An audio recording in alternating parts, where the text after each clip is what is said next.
Katedrale Nshya Kigali niho hari icyicaro gikuru cyari kidiyosezi ya Kigali. Iyi mu nyubako zisa n'izasigaye inyuma ugereranyije n'imyubakire y'umujyi wa Kigali. Arkiyepiskopi mushya wa Kigali Mgr Kambanda avuga ko kimwe mu byo yifuza ari uko hakubakwa katedrali nshya ijyanye naho umujyi wa Kigali ugeze. Bakristo bavandimwe inshuti, umujyi wa Kigali umaze gutera imbere ku buryo bushimishije, tukaba dushimira ubuyobozi bwacu ku isonga nyakubahwa Perezida wa Repubulika.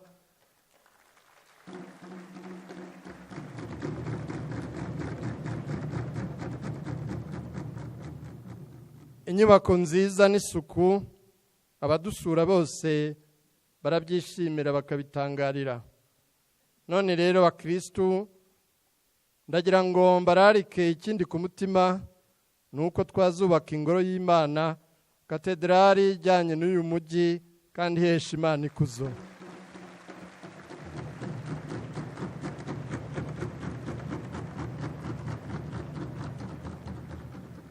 Perezida wa Repubulika y'u Rwanda Paul Kagame ashima igitekerezo cya Mgr Kambanda cyo kubaka katedrali nshya kandi amwizeza ubufatanye muri iki gikorwa. Ndagira ngo nsoreze ku ijambo Musenyeri Antoine Kambanda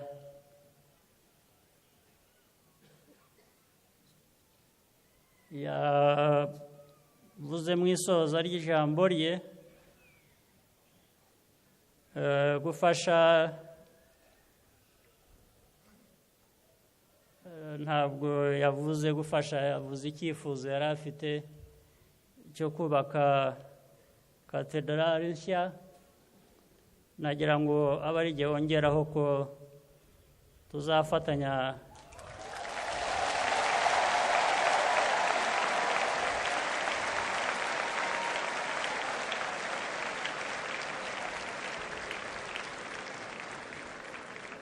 kuyubaka,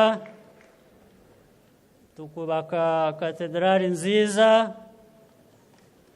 nshya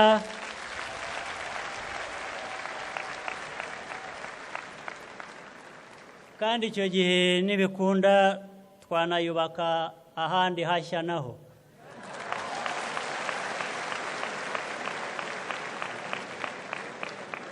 Ubwo ariko bizava mu bushake bwa Kiliziya cyangwa mu bwumvikane tuzaba twagize mu buryo bwo kugira ngo dutere inkunga tugere kuri icyo cyifuzo kandi bidatinze.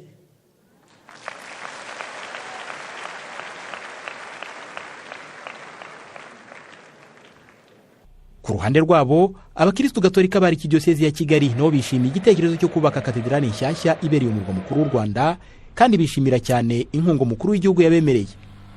Twabyakiriye neza cyane ko ari n'igitekerezo cyari kimaze iminsi, ndetse twigeze gusa n'ababitangira hanyuma biza guhagarara. Kuba rero yifuje ko twagira katedrali kuko ijyanye n'icyerekezo cy'umujyi kandi naho igihe kigeze, ni byiza, turabyishimiye.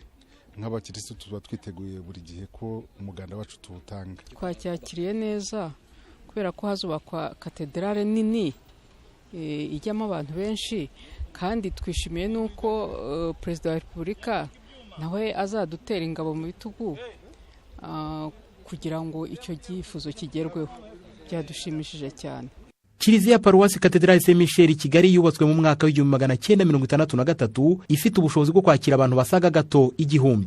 Kubaka kiliziya nshyashya bikaba bizatuma irushaho kwakira abakristo benshi kandi karushaho kugenda n'icyerekezo cy'iterambere ry'umujyi wa Kigali.